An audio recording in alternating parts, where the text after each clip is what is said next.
Hello, hello, hello. Here we are again from the boardroom to the basketball court. We are certified unscripted. My name is Vera Jones and I'm your host. And as per usual, first of all, something's happening. What's going on over here? Hold on. Wait. Oh, okay. Hold on. Oh, no, wrong way. Having a little technical difficulties. Welcome into another show. You all keep coming back and we love you for that. If you're joining us on Facebook Live, or you can join us on YouTube Live, and you can always check us out after the fact on our website, certifiedunscripted.com. So the hardest part of the show, believe it or not, is just getting started because there's always so much going on. And even literally right up to the last second, we think we know what we want to talk about. And then something else breaks in the news, right? So never, ever, ever say there's nothing going on in the world of women's hoops. There's always something going on. With me to prove my point are, you know them by now. We are up to episode 6. This is our 6th episode. Thank you so much again for watching.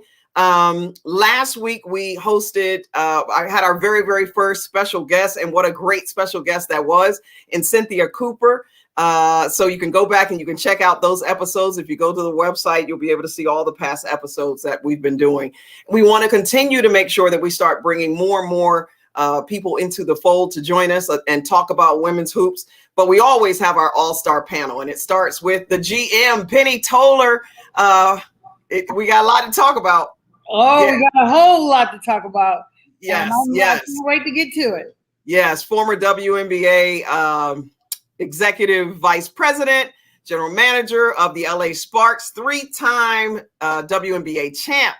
That's it. 1, 2, 3. That's it. LA Sparks. Also joining us, we got to bring in the spoon. You can't do a show without Teresa Weatherspoon, absolute legend from the New York Liberty, now coaching with the NBA New Orleans Pelicans, a legend in her own right, and just going to bring it to you raw and real. How you doing, Teaspoon? Boom. Happy to be back. All right. Sweet smiling faces. Yes, indeed. I look forward to our Tuesdays. Last but not least, another legend in her own right, the mighty Ruthie Bolton. And quite honestly, the only one that really has a life right now, because you got to go to the WNBA All Star game. I had to watch on TV. I got to watch you on TV and your little interview, and I almost jumped out of my chair. I was like, Ruthie, like I never talked to you before. Ruthie, Ruthie's on TV.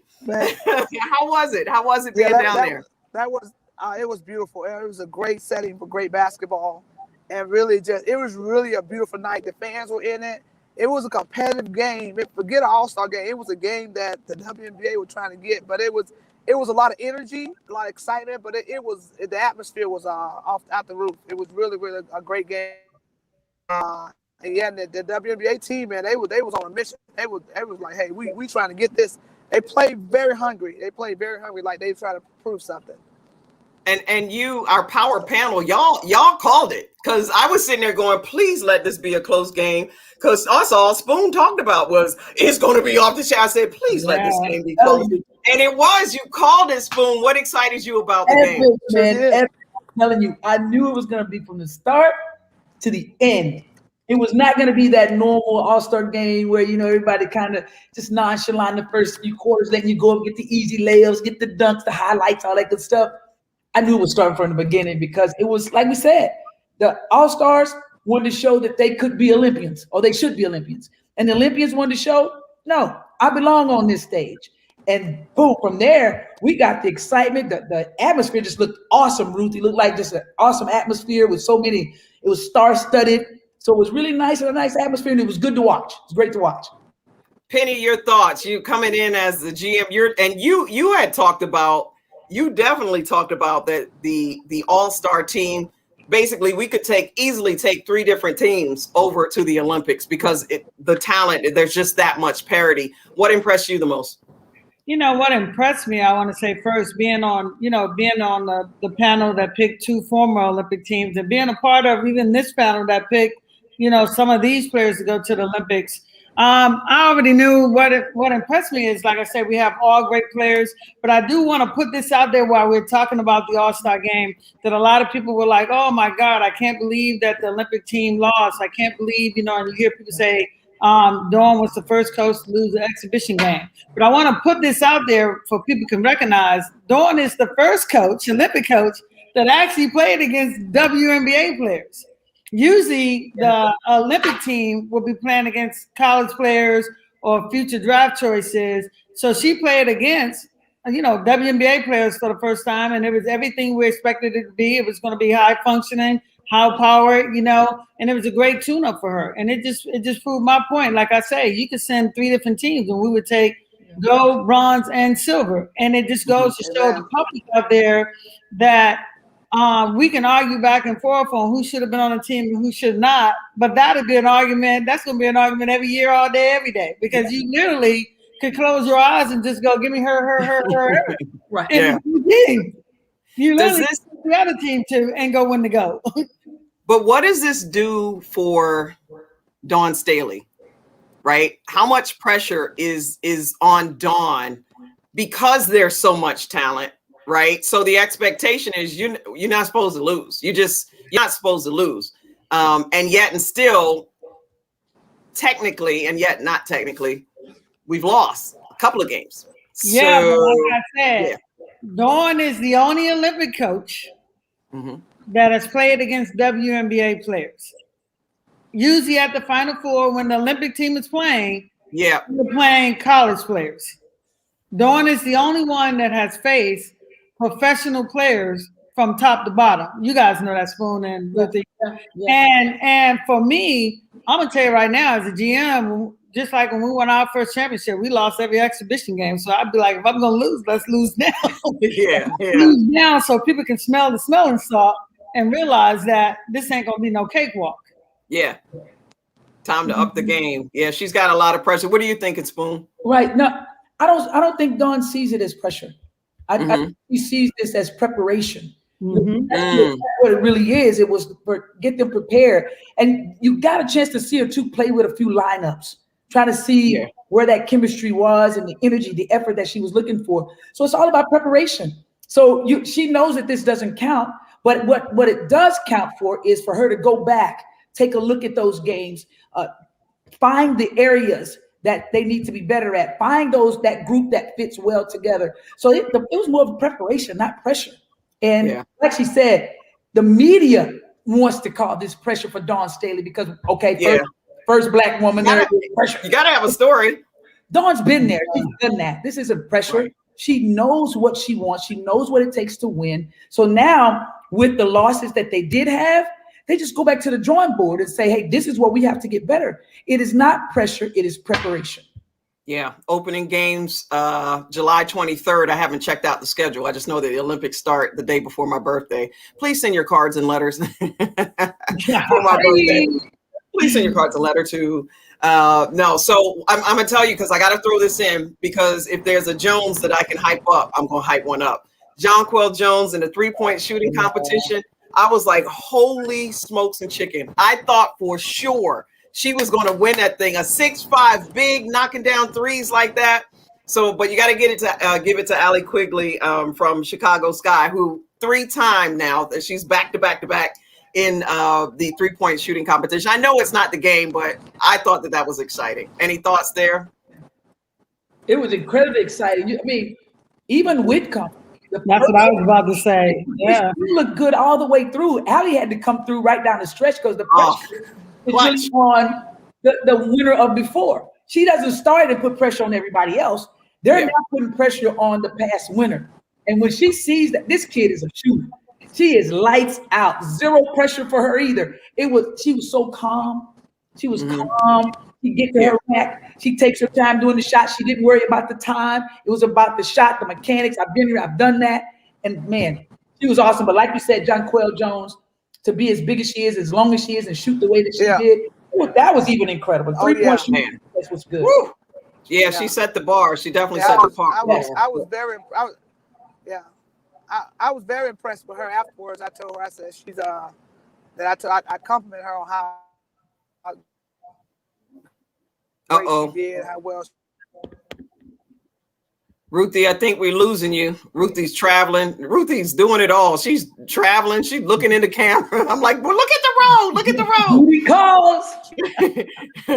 Ruthie, catch us when you get to your destination. I'll bring you back in. We're gonna talk I'm behind your back. All right. We're gonna talk behind your back. I want to talk about you sneaking in as the assistant coach of the Nigerian national team. Can you hear us? All right, I'm gonna take her out. She'll come back. You want me to speak? Uh-oh, I just cut her off. But how about that? Our own expert will be going to the Olympics, but she'll be doing it with another team, which brings up another important topic and point. Yeah. So there's a lot of stuff going on about the Olympics right now. I don't even know where to begin. Penny, you can jump in because I've got a couple of things, including Naomi Osaka, which doesn't even have anything to do with basketball, but I'm going to touch on it. But should we even be playing? We got COVID going on. Is this the time? I mean, what are your thoughts? We're losing players already to COVID. Well, before we start with COVID, just so the people out there watching, if you haven't heard that NECA and Elizabeth Williams, their appeal has been denied, and they cannot play for the Nigerian team. And I do believe that's fair. Nothing against NECA and those guys, but I don't believe that you should be able to, jump teams like that. Hopefully they will be around for another Olympics. Now, getting to the point, should they even be in the Olympics? At first, like, yes. Now I'm sort of like, no, because one little virus, I wouldn't say little, this virus could literally affect everybody. I think that the people at Tokyo are working really, really hard to try to keep everybody safe, but as you see, the American players are dropping like flies. The tennis player, what's her name? Golf. I should remember her first name. The young tennis player, she dropped out. Carly Samuelson, not Carly. Carly was a member of the Sparks. Katie Lou. Katie Lou just dropped out. Yeah. For COVID. You have a lot of people dropping out for COVID, and it just shows people around the world that COVID is real. It's really real, and I just pray every day that we keep everybody safe. I would hate to get there and then it becomes an epidemic and all these people are infected. So for me, I don't know if it should have been the Olympics this year. I don't think it's worth anybody's life, but I do want to say I applaud the people that's really trying to put the games on, to give a spectacular show, as well as the athletes going and compete. Well, it's already going to be tough just because, no fans. No fans, exactly. I was going to ask, Spoon, in competing in the Olympics, how much of a difference does that make? Will that affect players' performance at all to just not be in front of fans? Well, the NBA was like this past season. We didn't have fans, and all of a sudden you might have an arena with 200 fans, and 700 fans, and 1,500 and 2,000. Then they start to trickle in a little bit more as the playoffs came about. But what happens is each player starts to understand is this is where we are. This is how we have to play. Right. And it has to be now team versus team. You all got to be for each other. You got to root for each other. It can't be the what we normally call the sixth man, and that's the fans to get you going. It has to be what you're doing to bring to this floor to get yourself going. You have to provide yourself the energy. You have to provide the energy at all costs. Now, what they have done, especially on the NBA side, what they did, I thought was a good job, was they created the noise. They created somewhat of the noise when there's a good shot or a good pass or something. There's a little bit of the noise. They create a bit of the noise, kind of make you feel like there's a 2 or 3 players in the stands. And people they created the noise. So hopefully something like that they will create for them to have a little bit of that energy that's sometimes necessary. But what I do hope too is that we start to think about the safety of every player there. That's going to be the most important thing, is their safety. They have to make sure that they keep their hands clean. And when you think about this is valuable. Keeping your hands clean, making sure you keep that being a distance away from each other, not getting up on each other, making sure you keep your mask on. When that mask is so important for me to protect you from me, and you to protect yourself from you. I want to be protected as well as the next person. So they have to make sure that they do that the entire time. Because it's going to be important to have a successful Olympics in Tokyo. Yeah. I have a question. And we're speaking about the Olympics, just to throw it out there. For those who, I'm sure everybody knows that Liz Cambridge chose to not compete in the Olympics for Australia for the mental capacity, because what you're saying, Spoon, a lot of people out there don't understand that that's not an easy task. You know, some players will be affected when there's not someone in the crowd. Let's talk about that mental. That's what a lot of people don't even understand. At that level, so much mental play is in play. You know what I'm saying? About mental toughness. And I think that's going to be, you know, if you can get a gold medal now, man, it's huge, because nobody understands how mentally focused you have to be. You get what I'm saying? When you just literally, I'm just looking at you every day, or going back, or, you know, I was just thinking, even though I'm a basketball player, I was just knowing swimming. I used to love to watch swimming, because you can tell if the Americans in front or not by all the cheering. You know how the cheering can bring you through, like what you were saying, and these other sports. And I do believe, and you know how sometimes when fans there, right when you like, man, this is gonna be tough, but then when you hear that fans and you get in there and you get going, that's why I said, you know, it's unfortunate we won't get to see Liz Cambridge in the Olympics, but that mental state is real. You know, that's real. Yeah. You know, this is probably going to be a. Go ahead, Vera. Go ahead. No, I was going to say this is probably going to be a sore spot, but there's a tendency to downplay the mental side of the game, right? It's just it's like, get out there and play. You know, it's like almost like that slave mentality.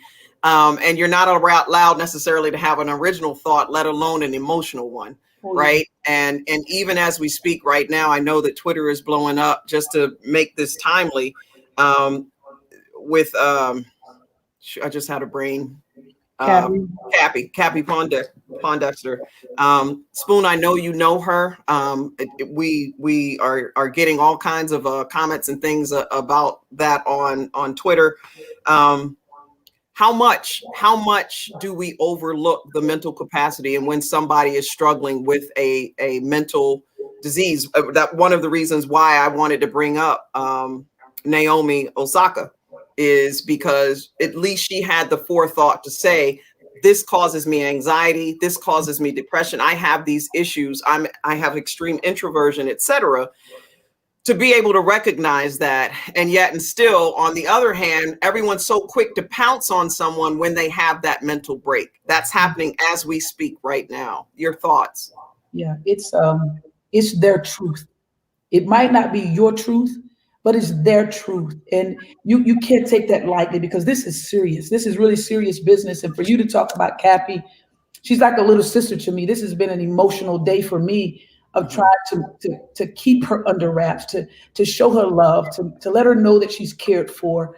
And it's been tough. It's been a tough day to see her have to go through what she's going through, and the negative comments that's coming. And people don't understand is, when those negative comments come, I mean, this young lady's feet could be off the cliff, and your comment is right on off. How about showing a little bit of compassion, giving her positive words to kind of redirect her thoughts? Why can't we do those things instead of saying, no, that's not what it is? It is what it is. This is real. So how about us being a little more positive in the lives of people who are going through these things? It might not be your truth. It might not be something that you live, but it is something that they live. And how do we help? How do we help? And it's not by giving those negative comments. That doesn't help at all. That doesn't help them at all. That doesn't reel them in. That doesn't. But if you can kind of let them know how special they are, how important they are, and get them the help, and let them know, I'm here with you from one step to the next. It's important. And that's where we are right now with Cappy. She's a great young lady, an awesome young lady who needs our help. She needs us to reach out to her. She needs us to understand. She needs to understand that we love her, and she needs to know that we're here. And that's been what my day has been about today. And as soon as I'm done with this, I'm back trying to be of help. If I got to leave, I'm leaving to be of help to her. Wow. And that's why, you know, Cappy is an amazing person. And this is why I remember, you know, just to tell you a brief story, you know, if I had any kids, I would tell them Spark stories. You know, I got so many from being there forever. I remember, like I said on the previous show, when we first got Shamika Hosal, who I love because she spoke her truth. She walking in her walk now, trying to educate people on mental health. Yeah. And I know she doesn't mind now, because I think she wrote about it. Yeah. Shamika quit the first day. And she thought I was in practice. And I go, no, I'm not in practice. This is the very first practice. She quit. She said, Penny, I'm just calling you, let you know I ain't coming to practice. I said, okay, but can you come tell me in my face? She said, well, where you at? I said, I'm over in IHOP. You know what I'm saying? And she came over in IHOP and we talked about what had happened in Washington and Transparent. And she's like, Penny, I'm just tired of these people. And I say, you know what, Shamiqua? The best advice I believe that I was able to help her with, like you saying, help. I say, Shamiqua, you know, God don't give no one person more than they can handle. You know, it's sort of like, and I'm not trying to be offensive to anybody out there. I'm not trying to say that, hey, this is God is choosing this. It's sort of like magic with AIDS. He's strong enough to carry it. Shamiqua, I related that to her. You have this illness. Everybody else is telling your story. But I told her, as soon as you tell your story, all the other stories stop. And she went and did that. And she had a great year that year, you know, because like I say, God doesn't give you more than you can handle. And look at what Shamiqua was doing now. That was that moment. And look at how her career after basketball has shifted into that. You know, she's traveling the world. She every year she goes to every team talking about mental health and educating everybody on the world. You know, I couldn't, and anybody who ever met Shamiqua knows that Shamiqua was highly intelligent. Yes. Yes. You know, like super highly intelligent, read all the time. One of my favorite people that I had the honor to be the general manager of. And I'd be so proud when I see her. And even this with Cappy is just showing you that, like Spoon said, for all you people out there that I be calling losers, and I'm gonna tell you, you're a loser when you critiquing people. If you want to critique me, I always say use your real name. You know, and let's start with that. But knowing that somebody's having a breakdown, I hate this about the world. That when people want to pounce on you and be like, oh, look at there, because one day that could be you. You know, that's easy. That's what chumps do. And I define chump as loser, you know, people that like to critique, you know, but winners, they step up, they help, they understand that someone needs compassion and empathy. And it is what it is. Right. You know what I'm saying? It is what it is, because Cappy, you know, not to be long-winded, Cappy is an amazing person. Absolutely. Absolutely. Truly. It's definitely been about, I mean, we see all kinds of things. Like you said, Liz Campbell, everybody handles things in a different way. And we see it more and more in sports. And yet, and still, one of the things that I've always thought about is there is this pressure, this stigma, and this is where I'm going to throw in this whole thing that just struck me today that I wanted to talk about Naomi real quick. So, especially as a Black athlete, as a woman athlete, anytime you're representing, so to speak, a minority of some sort or a class, there's an added pressure. You don't get to just go out and play basketball just for you, for your family, for your team. Now you're playing it for a whole race of people. So one of the things that just got underneath, just when people, you know, we're going to remove your Black card because you chose to play for Japan, where you were born and where you've been playing, right, up until recently where you came and did the American thing. Why can't you just be who you are, right? Why do you have to? And the thing, I'm just going to say this, I'm going to put it out there, particularly with where privilege comes in for me, is because I never, ever hear people go, oh, well, you need to choose whether you're going to be Greek or Italian, you know, or are you Irish or Italian? You got to pick one. You know, you don't get to pick one. But whenever it's with the Black race, it's you got to, are you white or are you Black? Are you Asian or are you Black? Are you, you know, Hispanic or are you Black? You got to pick one. And so it just drives me nuts. Or we're going to revoke your card. How much is it, particularly being Black women in sport? And Penny, the first ever Black woman general manager of a major, you see what I'm saying? Like, did you ever feel a pressure of I have to be good for more than just myself? And Spoon, I'll throw it to you too. But how hard? Of course I did. You know what I'm saying? I was a natural born worker, you know, like I've always liked to work, you know, but I knew when I received this job that I said, I have to be the best. And I'm not shy about, I hope nobody don't look at this being conceited. I was the best. You know, I'm the only GM that has Black one. And one time I was the only GM in LA who had a title. And even if you look now, you know, before the Dodgers won theirs, I felt that not only did I carry the Blackness, you know, I also carried being a former player. Because I know that former athletes, we're going to be good in business, to be honest with you. And when I entered the business world, I had the problem from the business people, not the people that competed on the team. We know what it's like to compete on the team. We know what it's like to sacrifice being on the team. You know what I'm saying, Spoon and Vera? We know what it's like to say, hey, let me step back and let my teammate, it's my teammate time to shine. You know, I found in this world that there's a lot of backstabbing and people going on. So as soon as I sat in that seat, you know, I thank that white man that gave me my job, Johnny Boss, you know, who's still friends with me right now, the coolest white guy you ever want to meet. But I knew that I had to be not average, not good. I had to be great. Yeah. And that's what I strive for, to be great, to keep that standard up here, you know, because if I failed, one, another Black person will never get an opportunity to be a GM. Mm-hmm. And two, no other player would get a chance to be a GM. Thank God that I was with the Buses, and if you look at the Lakers, they emulated that. Jerry West, he was a player. Mitch Kupchak, who came after him, was a player. You know, and so they saw the value in players being leaders because of our preparation to the game and our preparation to life. So of course I felt the pressure. You know, and I was critiqued hard for it. If you really go look back at it, I was critiqued for being excellent. At least that's how I felt. I don't know. That's how I felt. Spoon, how about you? I mean, you're even as recently as being one of 8, now one of 12, Anisha Curry, now with the Portland Trail Blazers, just brought on as an assistant coach. But you were part of that top 10, even if you will, of first 10 women assistants ever in the NBA.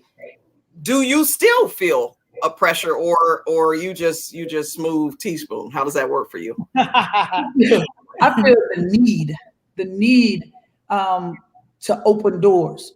It's a need to open doors because I understand this is bigger than me. This is way bigger than me. But the moment you get in the door, it's about knocking more doors down because there's more qualified women. And that's what I think about more than anything is there's another one that's qualified as well, and another one, and another one, and another one. Yeah. So you're in the door, you knock that sucker down and make sure that everybody knows that there's more women who can get this job done. Not just me, not just the ones that's on staff now, but there's plenty more. So it is our job, or this is the way I think. It is my duty. It is my duty to make sure that a next woman gets in the door.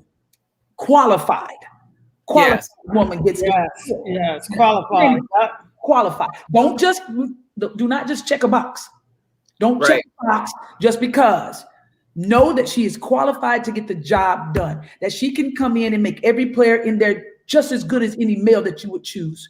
She's going to come in and work just as hard as any male you would choose. Everybody needs to see that this is basketball, not women's basketball, not men's basketball. It is basketball, and I just so happen to be coaching men. Yeah. We're going to come back on the flip side of it. We got a ton of questions pouring in. Thank you. I always have to just keep saying thank you to our fans out there. We've got some loyal ones that don't miss a show. We got to get them some T-shirts or something. We're going to hook y'all up. We got to give y'all something. So continue to keep telling everybody, or tell a friend to tell a friend. On the flip side, we're going to be talking. What we talking about? We had a whole bunch of stuff. This is Unscripted. What we not talking about? We talking about everything. Okay, all right. Well, we got a bunch of questions coming up, basketball wise. We'll talk about the league a little bit, and we'll get into some of these questions. We'll do our best to get to at least some of them. So you all stay tuned. On the flip side, will be 1 whole minute. That's it. Just enough to go get some popcorn and a soda, and that's it. We'll be back. In today's busy, fast-paced world, you need hydration that can go the distance with you. Face it, most sports drinks are more like soda. Many contain tons of sugar, artificial flavoring, artificial colors, and artificial ingredients, sometimes leaving you feeling sluggish, nauseous, and bloated. Well, there's a new sports drink in town, and she's got game. Introducing Electra, supernatural hydration for everyday doers, hustlers, and athletes.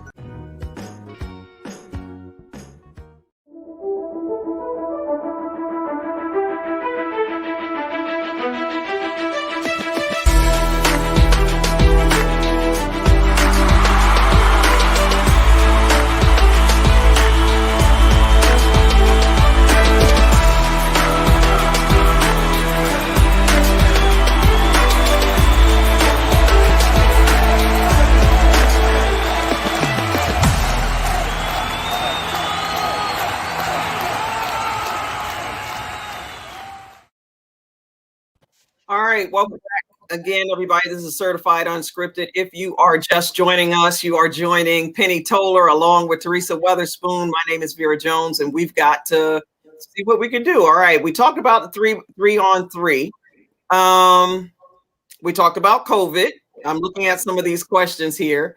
A lot of people talking about safety first, that they agree. I mean, I can't imagine having to put off the Olympics again for another year. And I think that is some talk about pressure. It's got to be some of the pressure that Japan is feeling right now, is that we still have to host this thing. But I'm gonna throw in, you know what? We're here to talk. We mostly talk women's hoop, but I'm gonna throw this one at Teaspoon. Here's a question: do you feel the softening of the NBA rules, where they call every little touch foul, will affect Team USA men's basketball in the Olympics? Spoon, I'm going to throw that at you just because there's kind of a unique question. It's just kind of hanging out there. I guess when they start to talk about the softening of the NBA rules, I think what they mean more than anything is now the game is more about the offense. It's more about the offense of wanting to have more scoring, wanting to push the ball up the floor a little bit more, not allowing as much hand contact and redirecting players defensively. It's not so much about the softening. It's just a change a rule in order to see a faster paced game that people want to see and an exciting way of playing. But in the Olympic Games, it is totally different. International basketball is totally different. It probably has a little more physicality to it than you can ever imagine. But I know what the guys that we have there and the coaching staff that they have, they will make the proper adjustments to whatever it might be, the physicality of the game, the speed of the game, which we know we're going to be okay there. But the adjustments will be made with the coaching staff as well as the players. They'll make the adjustments.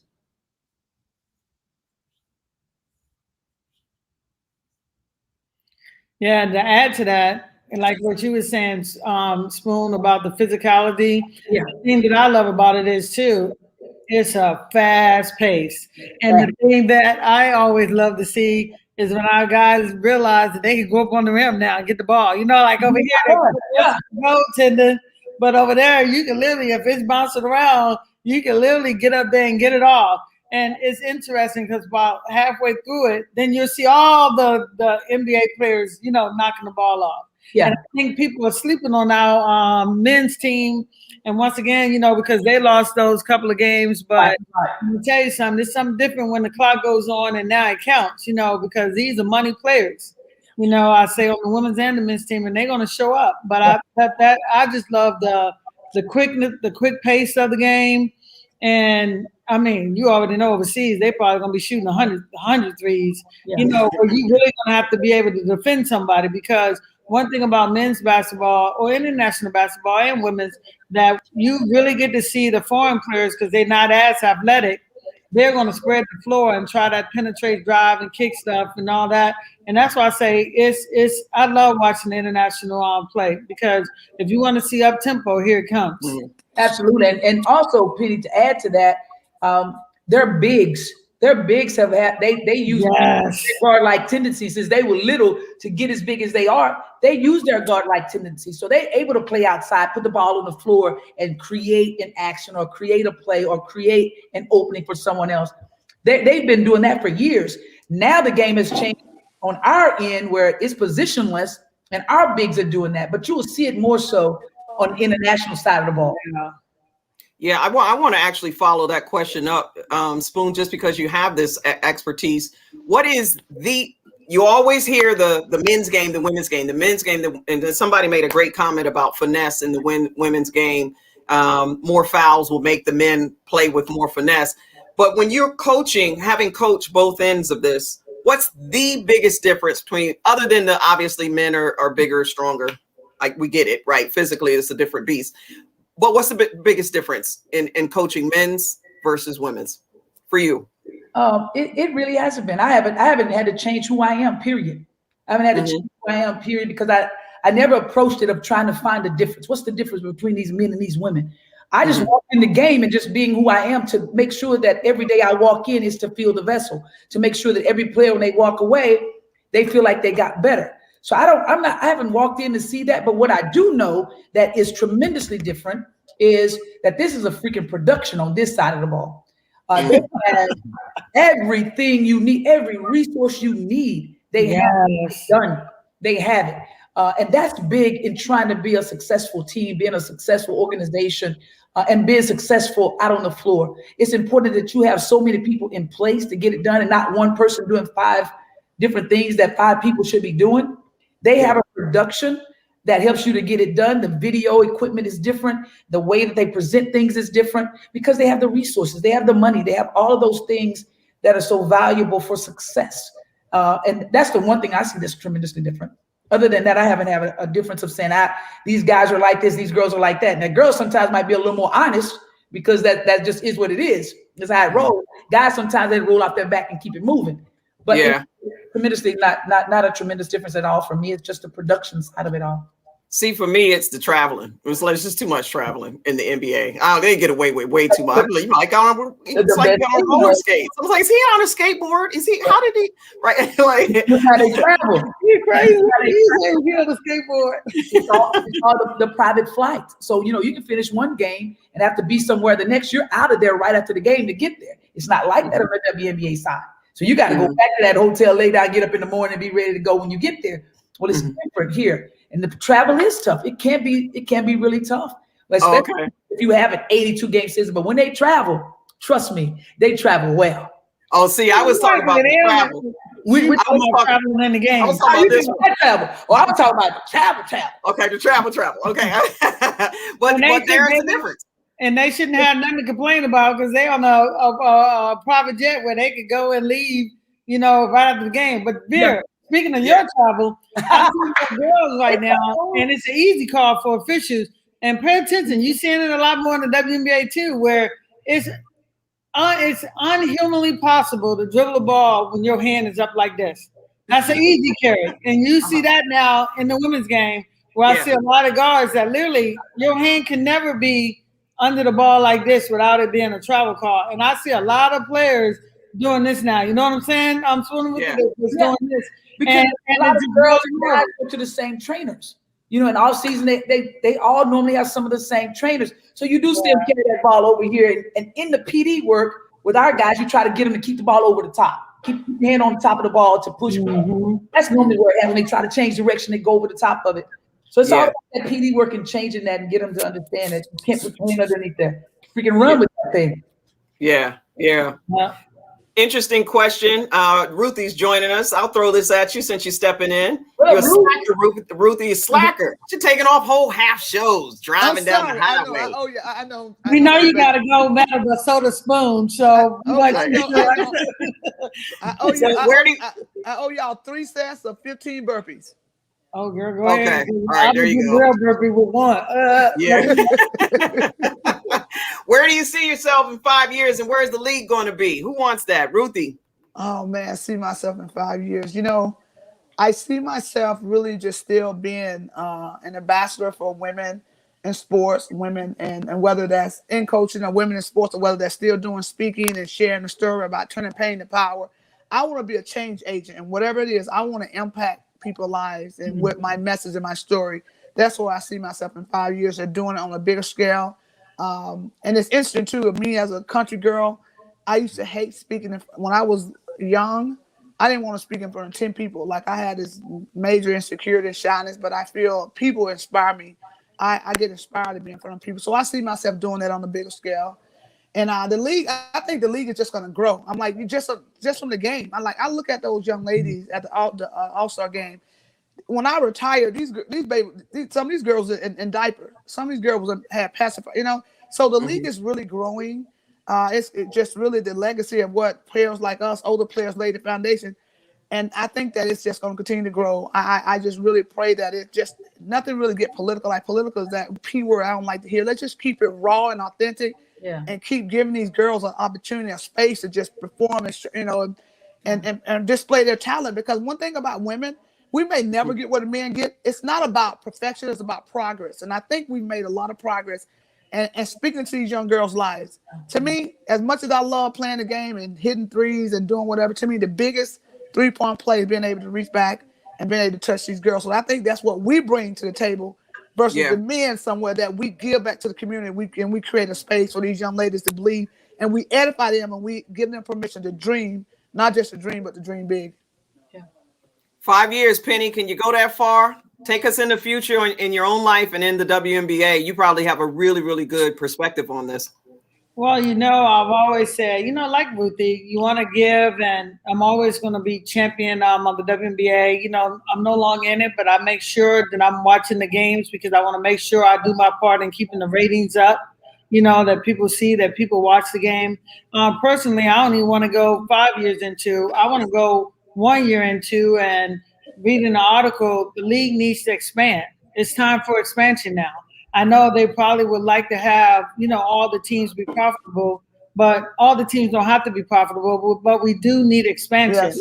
So I'm hoping that, like I say, not 5 years. I'm talking next year, if possible. Yeah.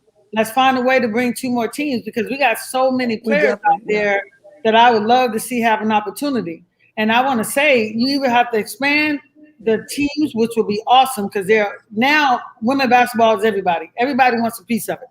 You know what I'm saying? Yeah. Now we have many voices. So I hope, and I know the 4 cities they were targeting were Toronto, Philadelphia, Houston, and I believe the other one was back in Charlotte. Oakland too. I heard Oakland. Yeah, in Oakland. Oakland. And Oakland. So that's 5.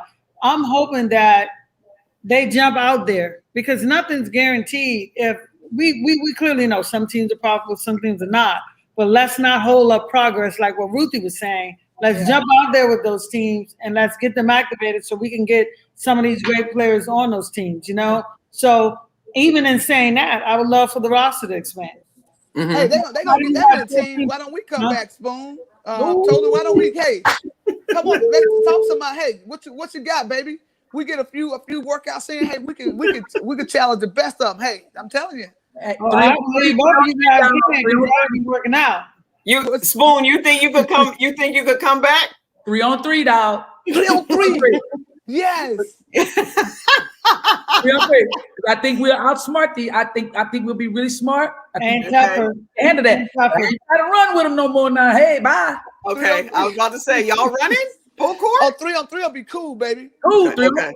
And I'm gonna tell you something. And a lot of my old Sparks players are gonna get mad at me, but I'm gonna throw this out there. I think the Sparks could have won 1 or 2 more championships, Lisa being in her 40s than what we have right now. I really do. Lisa Leslie? Yeah. And because Lisa was still good when she retired. Oh, yeah. But it's not so much her skill set that I'm looking at, is her ability, and like Spoon said, her mind. Yeah. She knew how to get everybody involved. And I always tell people about Lisa. Lisa did what champions do. She ran the race from in front. She didn't try to coast and get it. I can guarantee you, and well, I can't guarantee, but I will put the house on it if we could go in future time and see your future self or make this come reality. The Sparks would have won 2 more championships and maybe with Lisa in her 40s, to be honest with you, because it was that championship mentality that in some games, and like I said, my Sparks players are going to get mad at me that we missed. Lisa would do anything to win. You can't teach that. Whatever, Yeah. Speaking of Sparks player, there's a question about a former Sparks player now. Candace Parker is the first female to be on the cover of NBA 2K 5 years ago. Would you have even thought of that, right? She's on the current cover of Slam magazine. Is she the most remarkable player in the league right now? That's always a tough question when you got a million great players, but I'll throw it out there. Spoon, you're frozen. What's going on? Yeah, that's big because what she's doing is really big. The cover, that's huge. Yeah. That's huge. But like you just said, there's so many great ones in this league, and you're talking about the most marketable player. She is one of the most marketable players.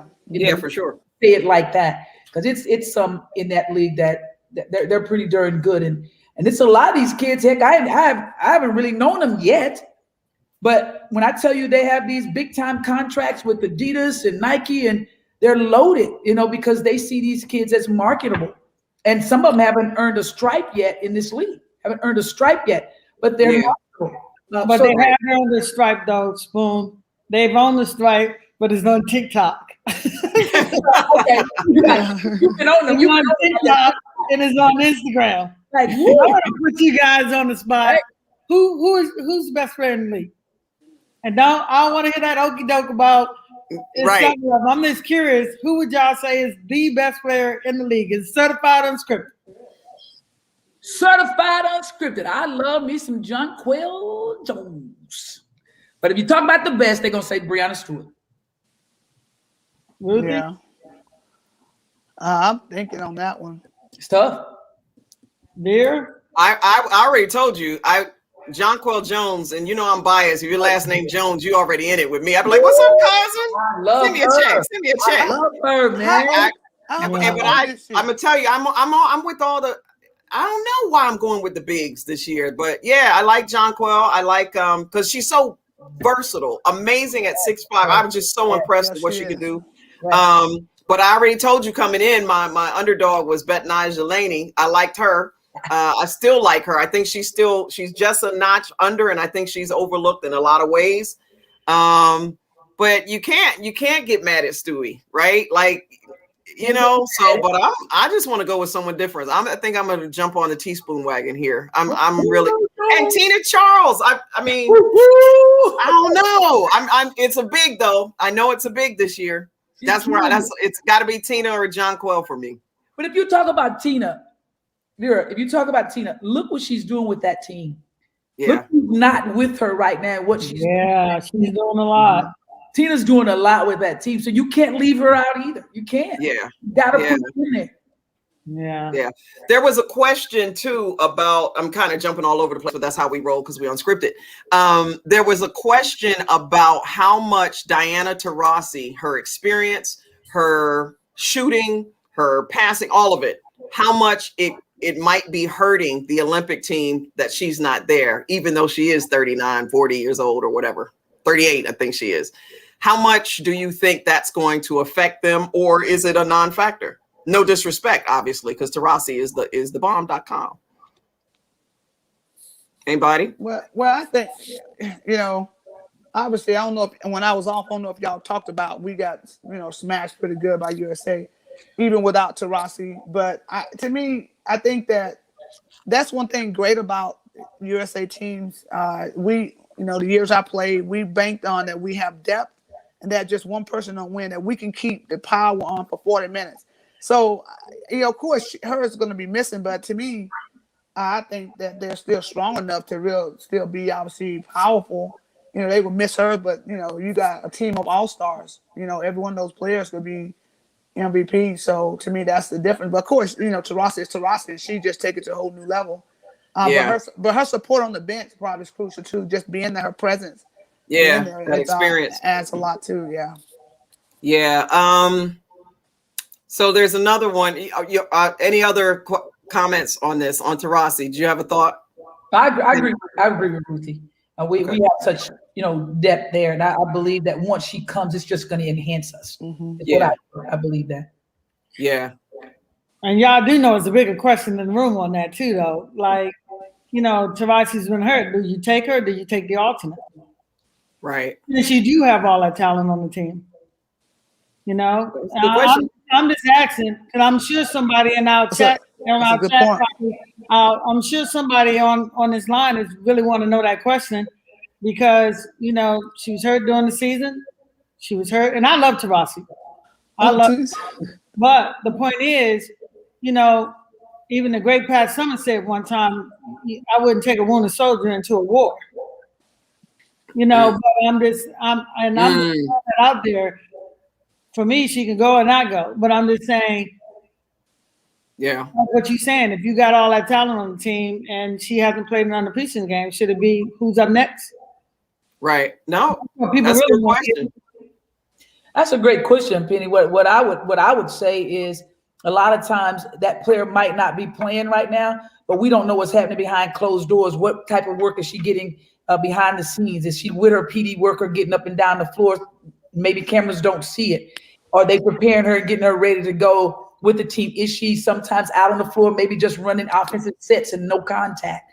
What is she doing to have some type of impact on the team when she does get out on the floor? So I don't really know what's happening there either to make sure that she's prepared and ready to go.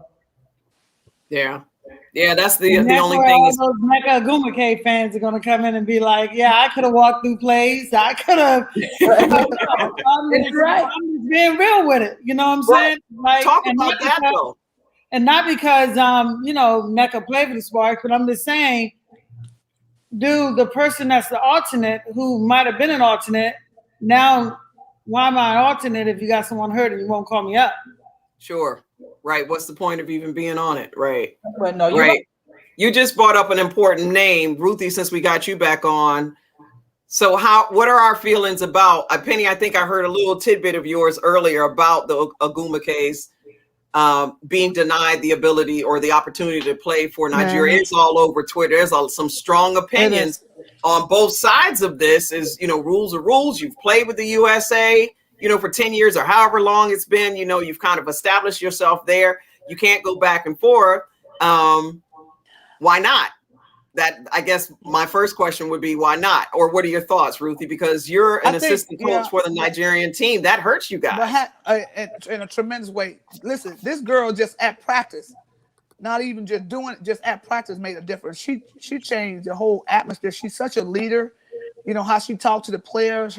She's so articulate. She just has this major IQ. And she just, I'm telling you, like we need her in a mighty, mighty way.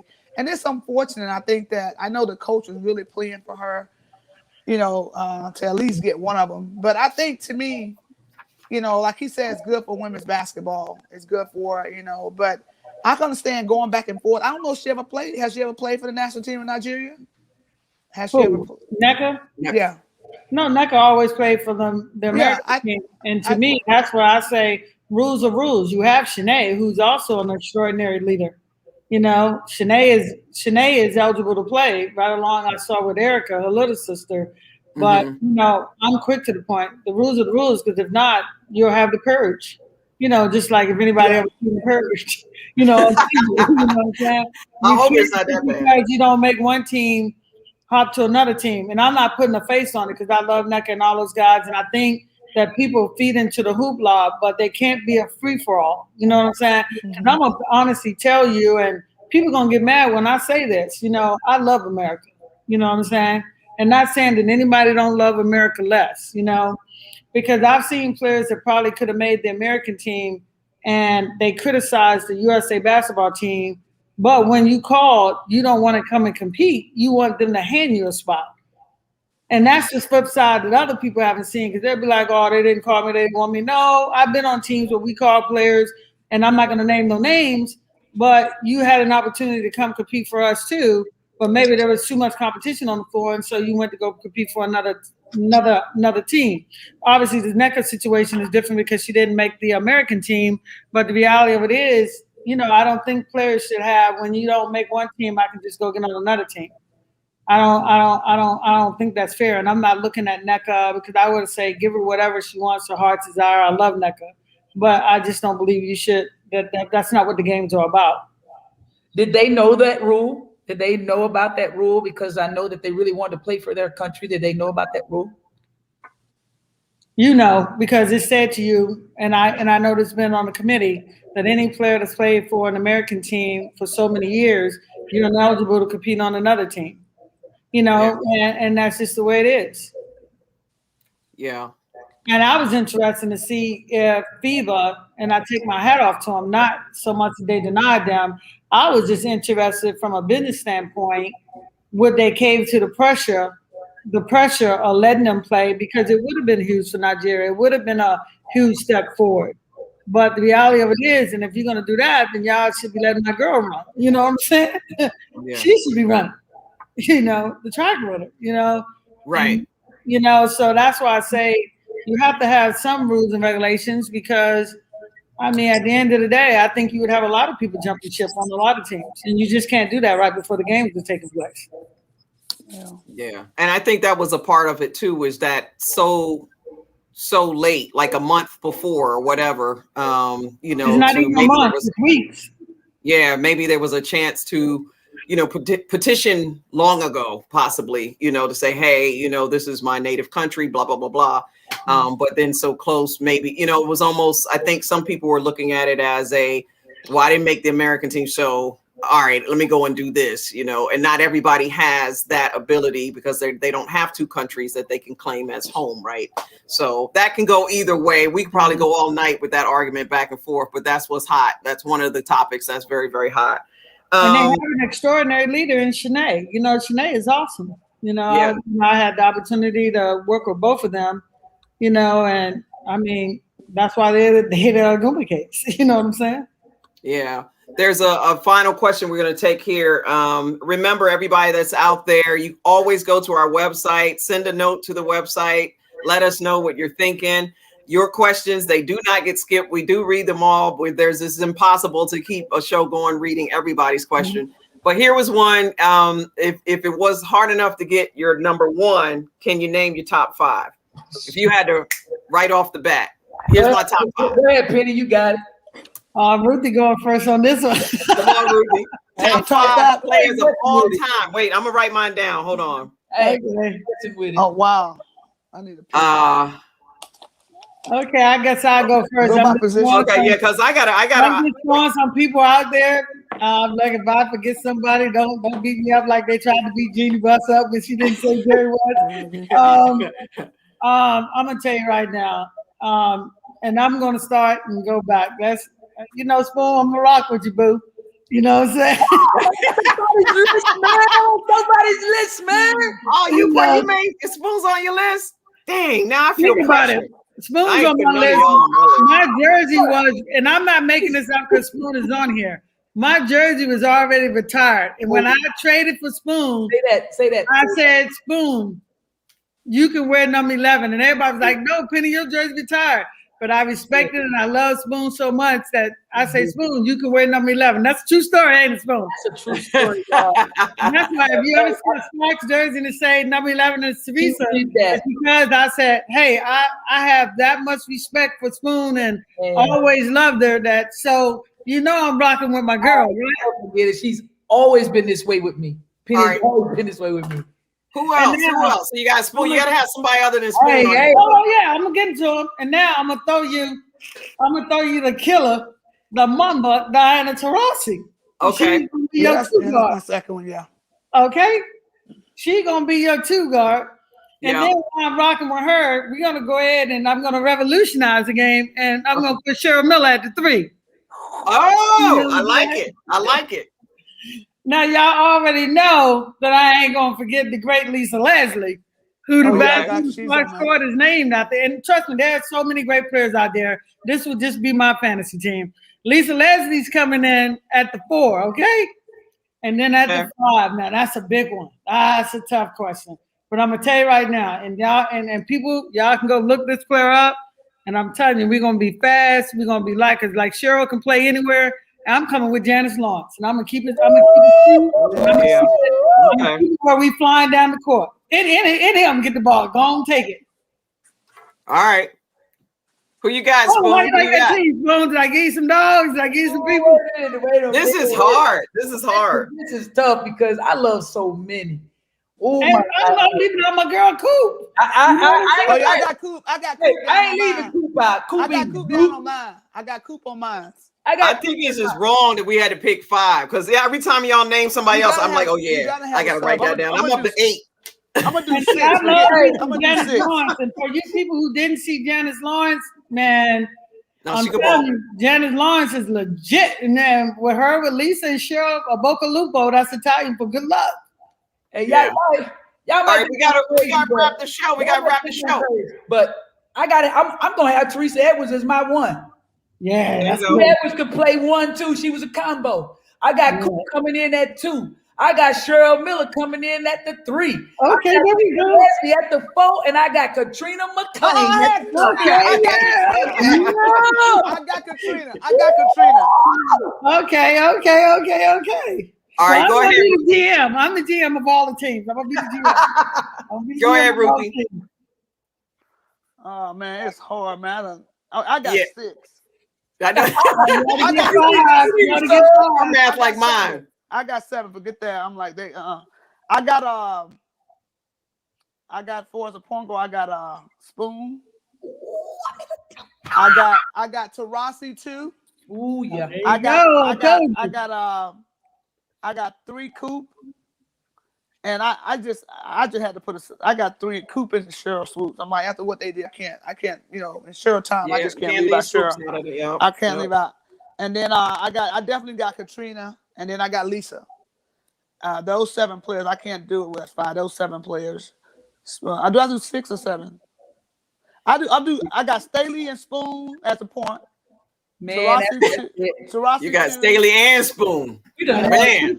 She coming with 1 million people now. Right? You're like, well, I got. She doing that new math. Like, just you just messed me all up. You just I messed know me 1 all + 1 = 1 minus 1 = 0. Back to 1. the only person I'm adding, and nobody, to me, the most overlooked player for me, because I want a defender on my team.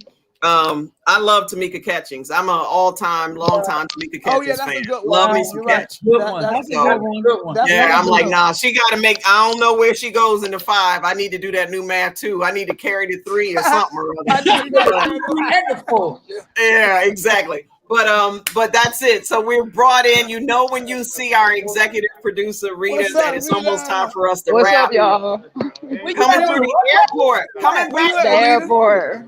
Coming back Right? from Vegas. Yep. from Vegas. You had a good time out there. You got to talk to some players. We got some great guests coming up soon. Got some guests. Absolutely. Way to get it, boss. Way to get it. Hey, I'm ready to go to bed, though. Okay, yeah. You tired? Well, thanks for joining us. Make sure that you made the show. I appreciate it. You getting off the plane and coming right at us. Oh, absolutely. Absolutely. Yeah. Well, be sure to check us out. We're here every Tuesday.